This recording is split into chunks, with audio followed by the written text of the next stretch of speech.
नमस्कार, आपका स्वागत है। देखिए, स्टेट पॉइंट ऑफ व्यू से एपीकल्चर भी इम्पोर्टेंट हो जाता है, क्योंकि पिछले साल 2025 में यहाँ से 2 क्वेश्चन पूछा था। क्वेश्चन इस तरह से था कि जो स्मॉल बी होता है उसका साइंटिफिक नेम क्या होता है, और दूसरा जो क्वेश्चन था जो कि अफ्रीकन यूरोपियन बी होता है उसका साइंटिफिक नेम क्या है। ठीक है, यहाँ से 2 क्वेश्चन पूछा था, इसलिए ये चैप्टर भी इम्पोर्टेंट है। तो ये मेरा ग्रेजुएशन का नोट्स है, मैं आपको इसमें से जो इम्पोर्टेंट बातें हैं मैं आपको वो बता दूंगा। ठीक है, तो आपको कोई दिक्कत ना हो, स्टेट में आराम से स्टेट क्वालिफाई कर जाइएगा। ठीक है, इसको देखिए पूरा वीडियो को। ठीक है, और वीडियो अच्छा लगे तो लाइक कीजिएगा। चलिए शुरू करते हैं। तो एपीकल्चर क्या होता है ये तो आप सबको पता है कि मधुमक्खी पालन करना होता है। ठीक है, काहे तो कॉमर्शियल प्रोडक्शन हनी भी लेने के लिए, चाहे तो और का जो वैक्स होता है, पोलन होता है, वी वेनम होता है और रॉयल जेली, ये सब का जो कॉमर्शियल प्रोडक्शन करने के लिए हम क्या करते हैं, एपीकल्चर करते हैं। ठीक है, और यहाँ से जो इम्पोर्टेंट बात है, जो व्यक्ति बी कीपर जो होता है, जो बी कीपिंग करता है, उसको क्या कहते हैं, एपियरिस्ट कहते हैं। और जिस जगह पर हम मधुमक्खी पालन करते हैं उसको एपियरी कहते हैं। ठीक है, जो मधुमक्खी पालन करता है उसको एपियरिस्ट कहते हैं, और जिस प्लेस पे क्या जाता है उसको एपियरी कहते हैं। ठीक है, नेक्स्ट जो है इसका क्लासिफिकेशन देख लेते हैं। क्लासिफिकेशन जो है ये किंगडम की बात करें तो इसका जो एनिमेलिया किंगडम से बिलोंग करता है। फैलम की बात करते हैं अर्थोपोडा, क्लास इंसेक्टा, ऑर्डर हेमनोपटेरा, और सुपर फैमिली की बात करें तो एपीडियाई से होता है, और फैमिली की बात करें तो एपीडियाई। ठीक है, और जीनस की बात करें तो एपिस होता है। ठीक है, ये इम्पोर्टेंट था। नेक्स्ट हम देखते हैं क्या है इसका इम्पोर्टेंट, वो आपको मैं बता देता हूँ। इसका हिस्ट्री की बात करें तो हिस्ट्री में सिर्फ आपको ये याद रखना है कि प्रिंसिपल ऑफ बी स्पेसिस जो डिस्कवर किया गया था वो 1851 ईस्वी में किया गया था। किसके द्वारा? एल लैंगॉर्थ के द्वारा। ठीक है, ये यूएसए का था, ये इतना याद कर लीजिएगा, ये इंपॉर्टेंट है। और वो जो प्रिंसिपल ऑफ बी स्पेस है वो स्पेस कितना था? 9.5 mm। ठीक है, ये इम्पोर्टेंट है। ठीक, अगर इंडिया की बात करें तो इंडिया में बी कीपिंग स्टार्ट हुआ था 19 जो कॉमर्शियली किया गया था 1882 में। ठीक है, फर्स्ट टाइम बंगाल में किया गया था, उसके बाद 1883-84 में पंजाब में किया गया था। ठीक, ये इम्पोर्टेंट था। नेक्स्ट हम बात करें इंडिया में जो एपिस मेलिफेरा जो कि यूरोपियन बी है। ठीक है, यूरोपियन बी को एपिस मेलिफेरा कहते हैं, साइंटिफिक नेम है उसका होता है। उसको 1962 में फर्स्ट टाइम इंडिया में लाया गया था। ठीक है, तो ये देख लीजिएगा। उसके बाद जो है India is producing the approx 70,000 metric tons of the honey annually from the all the 4 species of the honey bee. ठीक है, तो इंडिया में कितना का प्रोडक्शन होता है, मधु कितना प्रोडक्शन होता है वो देख लीजिए, 70,000 मेट्रिक टन्स। ठीक है, एनुअली प्रोडक्शन होता है। कौन कौन? तो 4 स्पेसीज जो है हनी बी होता है इंपॉर्टेंट, तो वो कौन कौन सा है वो देख लीजिए। ये जो 4 मधुमक्खी का स्पेसीज दिया हुआ है, इसी से 70,000 मेट्रिक टन प्रोडक्शन होता है हनी का एनुअली। ठीक है, तो ये कौन कौन सा है? तो एपिस डोर्साटा जिसको रॉक भी कहते हैं, आफ्टर दैट एपिस फ्लोरा। ठीक है, जिसको लिटिल भी कहते हैं। तो ये क्वेश्चन यहाँ से पूछा गया था 2025 के स्टेट में। ठीक है, एपिस फ्लोरा जो कि लिटिल बी का साइंटिफिक नेम है। ठीक है, नेक्स्ट है इंडियन बी एपिस सेरेना। ठीक है, और यूरोपियन बी एपिस मेलिफेरा, और ये भी क्वेश्चन पूछा गया था 2025 के स्टेट में। तो यहाँ से 2 क्वेश्चन पूछा गया था, इसलिए मैं आप लोग को बोला कि मैं आप लोग को बता देता हूँ। ठीक है, ताकि अगर इससे और दूसरा कोई भी क्वेश्चन पूछे तो आप उसको कवर कर लें। अब इसका हम इम्पोर्टेंस देख लेते हैं। एपिस डोर्साटा जो होता है इसको रॉक भी कहते हैं। ये लार्जेस्ट, ये चारों में से लार्जेस्ट बी होता है। ठीक है, 20 से 30 mm होता है इसका साइज। ठीक है, ये बनाता है नेक्स्ट सिंगल ओपन नेस्ट बनाता है, हाई बनाता है। कहाँ पे?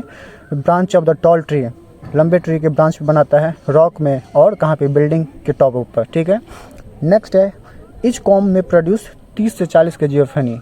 एक कॉम से लगभग 20 से 30 kg हनी प्रोडक्शन हो जाता है। ये हाईली एग्रेसिव होता है, इसलिए हम इसको पालते नहीं हैं। ठीक है, नेक्स्ट जो है आपका एपिस फ्लोरा, ठीक है, जिसको लिटिल बी कहते हैं। तो लिटिल बी स्मॉलेस्ट भी होता है, इसका साइज़ कितना होता है 5 mm होता है इनके साइज़ में, ठीक है। इसको ड्वार्फ बी भी कहते हैं, ठीक। ये कंस्ट्रक्ट करता है अपना जो हाइव बनाता है, ओपन हाइव बनाता है कहाँ पे, ट्विंग्स में और ब्रांचेस हो, सर्व्स हो या वुडी प्लांट्स होता है, कहाँ पे ग्राउंड लेवल पे, ज़्यादा ऊंचाई पे नहीं बनाता है, ग्राउंड लेवल के आसपास ये बनाता है। और ये हनी प्रोडक्शन कितना करता है 100 से 250 मिलीग्राम ऑफ हनी बी, इसलिए बहुत कम हनी प्रोडक्शन करता है, इसलिए हम इसको नहीं पालते हैं। नेक्स्ट है एपिस सिरेना जो कि इंडियन बी है। इसका जो मेजरमेंट है 7 से 8 mm का होता है इसका साइज, ठीक है। ये मल्टीपल कॉम्ब बनाता है, ये देख लीजिए, वो सब ओपन था, सिंगल हाइव बनाता था, सिंगल ओपन हाइव बनाता था, ये मल्टीपल कॉम्ब बनाता है। इसका जो है ये प्रोडक्शन करता है 3 से 5 kg हनी भी प्रोडक्शन करता है, ठीक है। और इसको भी हम आसानी से पाल सकते हैं, ठीक। बी के ऊपर इसको भी पालते हैं। लेकिन जो मोस्ट इम्पोर्टेंट है वो है एपिस मेलिफेरा। अभी जितना भी मधुमक्खी पालन है, मधुमक्खी पाला जाता है जहाँ भी, ठीक है, वहाँ पे एपिस मेलिफेरा को ही पाला जाता है, यूरोपियन बी को ही पाला जाता है, ठीक है। इसका जो साइज़ की बात करें 8 से 9 mm का होता है इसका साइज़। इसको यूरोपियन बी भी कहा जाता है क्योंकि ये नेटिव क्या कहते हैं यूरोप से इसको लाया गया है, ठीक है। नेटिव प्लेस इसका यूरोप है, इसलिए इसको यूरोपियन बी भी कहते हैं, ठीक है। ये साइंटिफिक नेम याद कर लीजिएगा, ये इंपॉर्टेंट है, ठीक है, इसका क्या क्या होता है। नेक्स्ट है यह मल्टीपल कॉम्ब बनाता है, कहाँ पे, तो डार्क में, कैविटी में, ठीक है, केव्स में, ठीक है। ये उसके बाद जो है हनी भी 10 से 20 kg हनी प्रोडक्शन करता है पर एनम, ठीक है। एक कॉम्ब से इतना हनी प्रोडक्शन हो जाता है। और इसको जो है बी कीपर सबसे ज़्यादा पालते हैं। नेक्स्ट देख लीजिए, जो इसका जो हनी बी का जो कंपोजिशन होता है, हनी में क्या क्या अवेलेबल होता है, तो सबसे ज़्यादा होता है फ्रुक्टोज, 38% फ्रुक्टोज होता है, ग्लूकोज 33% होता है, वाटर पानी की मात्रा 17% होता है, ठीक है। और माल्टोज की बात करें तो 7% होता है, ठीक है। ये इसका कंपोजिशन हो गया हनी बी का, सॉरी हनी का, ठीक है, हनी का, हनी बी का नहीं, हनी का। नेक्स्ट हम बात कर लेते हैं जो वैक्स होता है, वैक्स में सबसे ज़्यादा ईस्टर होता है, ये भी इम्पोर्टेंट है। नेक्स्ट देखिए रॉयल जेली, ये इम्पोर्टेंट हो जाएगा। रॉयल जेली होता है, रॉयल जेली में सबसे ज़्यादा पानी होता है 50 से 60%, प्रोटीन होता है 18%, इंपॉर्टेंट है प्रोटीन 18%, कार्बोहाइड्रेट 15%, लिपिड्स 3 से 6% होता है, ठीक है। ये रॉयल जेली होता क्या है, जो क्वीन बी होता है ना, तो उसको ये रॉयल जेली खिलाया जाता है। जिस वर्कर को, चाहे जिसको भी रॉयल जेली खिलाया जाता है, क्योंकि ये कॉलोनी में रहता है, बहुत सारा मधुमक्खी उसमें रहते हैं, ठीक है। उसमें वर्कर भी होता है, ड्रोन भी होता है और क्वीन होता है। तीन अलग अलग जो होता है इसमें डिवीज़न होता है, ठीक है। तो जिस भी वर्कर को अगर रॉयल जेली खिला दिया गया तो वो भी क्वीन बन जाएगा। आगे देखते हैं, इसके बारे में बताते हैं, ठीक है। रॉयल जेली क्वीन को खिलाया जाता है। नेक्स्ट देखिए, नेक्स्ट जो इम्पोर्टेंट है इसका कॉलोनीज ऑर्गेनाइजेशन जो होता है and their division of the labours, ठीक है। इसमें जो कॉलोनी होता है इसमें तीन तरह का डिविजन्स होता है। एक 3 इंसेक्ट होता है, जो सोशल इंसेक्ट इसको कहते हैं, ये देख लीजिएगा, इसको सोशल इंसेक्ट भी कहते हैं, ठीक है। तो 3 तरह का होता है, एक होता है क्वीन, दूसरा होता है वर्कर। तो थाउजेंड्स ऑफ वर्कर होता है एक हाइव में, लगभग 10,000 से लेकर के 30,000 या उससे भी ज़्यादा भी हो सकता है। नेक्स्ट है फ्यू हंड्रेड्स ड्रोन्स होता है, ठीक है। बस इतना, ये 3 अलग अलग तरह के उसमें डिविजन्स होते हैं, ठीक। नेक्स्ट जो ब्रूड किसको कहते हैं वो इंपॉर्टेंट देख लीजिए। ब्रूड होता है एक लार्वा और प्यूपा को कलेक्टिवली हम क्या कहते हैं, ब्रूड कहते हैं। नेक्स्ट देखिए क्वीन का फंक्शंस क्या होता है, क्योंकि क्वीन क्या क्या करते हैं, ठीक है। क्वीन जो होता है only one queen in found in the one colony, एक कॉलोनी में, एक कॉम्ब में समझिए कि एक ही रानी होती है, रानी मधुमक्खी होती है, ठीक है, उससे ज़्यादा नहीं होता है, ठीक। नेक्स्ट जो होता है ये मदर होता है, mother of the whole colony, इसको mother of whole colony, queen को मदर ऑफ होल कॉलोनी माना जाता है, ठीक है।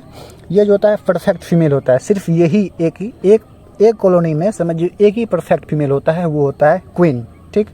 उसके बाद जो होता है इसका जो फंक्शंस होता है सिर्फ अंडा देने का काम होता है और कुछ नहीं।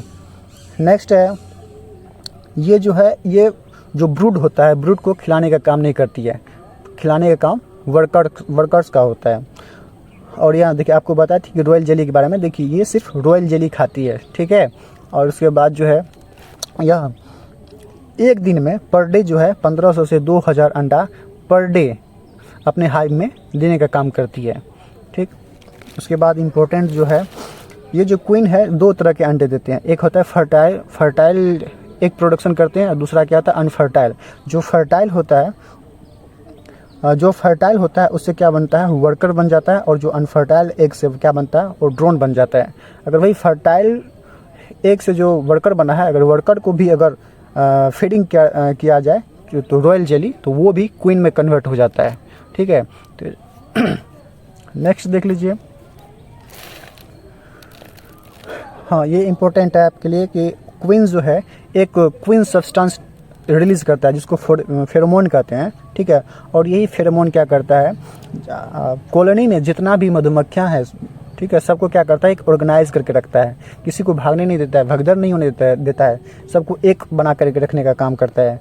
अगर क्वीन ये फेरोमोन सब्सटेंस रिलीज करना बंद कर दें तो आपको पता चलेगा कि वहाँ पे उस कॉलोनी में मधुमक्खियाँ क्या करते हैं, वहाँ से कुछ मधुमक्खियाँ भाग गया है, कुछ आपस में लड़ाई कर रहा है, ठीक है, कुछ इस तरह से वहाँ पे होने लगता है, ठीक है, वो कॉलोनी बर्बाद हो जाता है। तो फेरोमोन का काम क्या होता है, सभी मधुमक्खियों को एकजुट करके रखना। अगर मधुमक्खी को, अगर ड्रोन को, चाहे उसमें जितना भी मधुमक्खियाँ हैं उसमें अगर क्वीन नहीं होता है, तो क्यों नहीं हुआ, तो फेरोमोन सब्सटेंस नहीं होगा। और उसके लिए बहुत जितना भी उसमें वर्कर्स हैं, ड्रोन्स हैं, सबको तो क्वीन चाहिए ही, क्योंकि सबको एक लीडर चाहिए, ठीक है। अगर वो नहीं होगा तो फिर काम नहीं होगा।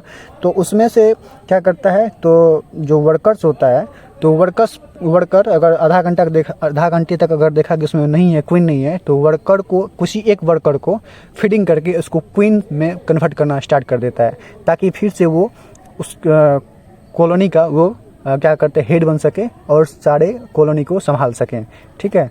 तो ये इसका काम होता है। उसके बाद एक वर्जिन क्वीन जो होता है वह मेट करता है ड्रोन के साथ, ठीक है। कितने ड्रोन के साथ, तो 5 से 7 ड्रोन के साथ वो मेट कर लेता है एक बार में, ठीक है। और उसमें स्पर्मीथिका होता है, ठीक है। ड्रोन में क्या होता है, स्पर्मीथिका, और स्पर्मीथिका में स्पर्म होता है, और उसको जितना स्पर्मीथिका ही कोई कलेक्ट कर लेते हैं वो ले लेता है, ठीक है, ड्यूरिंग मेटिंग, ठीक है। तो स्पर्म सारा उसके पास कलेक्ट हो गया है, ठीक है। और ये कब करते हैं, जब 5 से 10 दिन आफ्टर द इमरजेंसी, जैसे क्वीन बाहर आती, अंडे से बाहर आती है, ठीक है, उसके बाद वो 5 से 10 दिन के अंदर वो क्वीन बनने के बाद, जो 5 से 10 दिन के बाद वो क्या करते हैं, मेटिंग करती है। और मेटिंग करने के बाद वो 5 से 7 ड्रोन के साथ मेटिंग करती है और उसका स्पर्मीथिका ले लेता है। स्पर्मीथिका में स्पर्म होता है, ठीक है। वो लाइफ टाइम के लिए उसको वो अपने पास वो क्या करते हैं, उसको रख लेती है। और जब लगता है कि कॉलोनी में ड्रोन की ज़रूरत है तो अनफर्टाइल एग को प्रोड्यूस करते हैं उसमें। अगर लगता है कि वर्कर की ज़रूरत होता है तो उसमें फर्टाइल एग का प्रोडक्शन करते हैं, ठीक है। तो उस तरह से मेंटेन करते हैं। नेक्स्ट है, देखिए अंडा देने का काम किसका है, तो क्वीन का है। तो क्वीन जो एग होता है वो 2 तरह का होता है, फर्टाइल से होता है, तो फर्टिलाइज्ड होता है। जब फर्टिलाइज से क्या बनता है, फीमेल बनता है, और अनफर्टिलाइज से क्या बनता है, मेल बनता है। फर्टिलाइज से क्या होता है, अगर फर्टिलाइज एग से जो पीपा बनेंगे, ठीक है, लार्वा बनेंगे, उसको अगर लाइट फीडिंग किया जाए, थोड़ा सा अगर उसको खिलाया जाए तो वो वर्कर बनेंगे। उसको अगर heavy feeding plus royal jelly खिलाया जाए तो वो क्वीन बनेगा। और अनफर्टिलाइज एग से क्या बनता है, तो ड्रोन बनता है। अब देख लीजिए नेक्स्ट है आपका काम क्या होता है, किसका, तो वर्कर का क्या काम होता है वो देखते हैं। तो देखिए कॉलोनी का बनाना होता है, कॉलोनी, उसके बाद जो लार्वा होता है उसको फीडिंग करवाने का काम होता है, वैक्स को रेजिंग करना होता है, कॉम का कंस्ट्रक्शन करना होता है, नेक्टर का कलेक्शन करना होता है, क्वीन सेल को बनाना होता है, वेंटिलेट हाइव, हवा होता है, मतलब वेंटिलेशन करने का काम करता है हाइव में। देखते होंगे कि मधुमक्खी के छाते में कुछ मधुमक्खियाँ ऊपर की ओर क्या करता है, वो अपना पंख जो है ना वो फरफराते रहता है, ताकि वहाँ पे वो वेंटिलेशन हो सके, हवा मिल सके उसको, ताकि अपने कॉलोनी को, हाइव को ठंडा रख सके। और ये कुछ वर्कर गार्ड का भी काम करते हैं, ठीक है, हाइव में गार्ड का भी काम करता है। कन्वर्ट करता है नेक्टर को हनी में भी, ठीक है। पोलन का जो कलेक्शन करता है वो भी काम होता है। वाटर एंड प्रोपोलिस का कलेक्शन करता है, वह भी वर्कर का काम होता है। Collection of the royal jelly का भी काम इसी का होता है। रॉयल जेली सिर्फ रानी को मिलेगा, ठीक है। स्कॉटिंग करता है, न्यू जगह पे जा करके कहाँ पे वेबसाइट बनाना है, कॉम्ब बनाना है, वो भी काम इसी का होता है। उसके बाद जो होता है फीडिंग ऑफ द ड्रोन, जो ड्रोन होता है उसको भी क्या होता है, वही वर्कर के ही द्वारा खिलाया जाता है, क्योंकि ड्रोन अपने से खा नहीं सकता है, ठीक है। वो डिपेंडेंट होता है इसके वर्कर पे ही। वर्कर जब खिलाया तो ठीक है, नहीं तो वो मर जाता है, भूखे मर जाता है। ड्रोन का देखिए फंक्शंस क्या होता है। ये जो होता है इसको किंग ऑफ क्वीन कहा जाता है, किंग ऑफ कॉलोनी कहा जाता है, ठीक है। इसको तभी तक रखा जाता है जब तक इसका ज़रूरत होता है, ठीक है। अगर ज़रूरत ख़त्म तो इसको फीडिंग करना बंद कर दिया जाता है और उसको कॉलोनी से बाहर कर दिया जाता है, ठीक है। तो ये इसका ड्रोन का काम होता है। नेक्स्ट देख लीजिए लाइफ साइकिल जो हनी बी होता है वो देखिए इसका स्टेज जो इम्पोर्टेंट है। डेवलपमेंट स्टेज का क्या होता है, एक से लार्वा बनता है, लार्वा से प्यूपा बनता है, प्यूपा से एडल्ट बनता है। क्वीन का जो होता है एक पीरियड 3 दिन का होता है, एपिस सेरेना और एपिस मेलिफेरा का। लार्वा 5 से एपिस सेरेना और एपिस मेलिफेरा का 5 दिन का होता है। वर्कर का भी जो एक पीरियड होता है 3 दिन का होता है, ठीक है। और लार्वा पीरियड भी 4 से 5 दिन का होता है। ड्रोन की बात करें तो 3 दिन का इसका एक पीरियड और लार्वा पीरियड 7 दिन का होता है। नेक्स्ट है प्यूपल पीरियड। प्यूपल पीरियड में जो एपिस सेरेना एपिस मेलिफेरा का 7 से 8 दिन का होता है। और जो होता है टोटल लाइफ साइकिल की बात करें तो क्वीन का 15 से 16 दिन में होता है, एपिस सेरेना का और एपिस मेलिफेरा का भी। वर्कर का भी जो होता है टोटल लाइफ साइकिल देख लीजिए 18 से 20 दिन का होता है और एपिस मेलिफेरा का 21 दिन का होता है। ड्रोन का 24 दिन का होता है, ये देखिए अलग होता है, सबसे ज़्यादा उसका होता है ड्रोन का।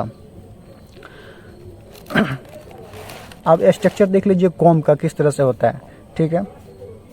तो ये जो जैसे स्ट्रक्चर है ये कॉम्ब का, तो सबसे ऊपर जो होता है वहाँ पे क्या क्या होता है, हनी होता है और पोलन होता है सबसे ऊपर वाला पोर्शन पे, और बीच वाला पोर्शन पे ब्रूड होता है, ठीक है। और सबसे नीचे होता है क्वीन का घर होता है, ठीक है।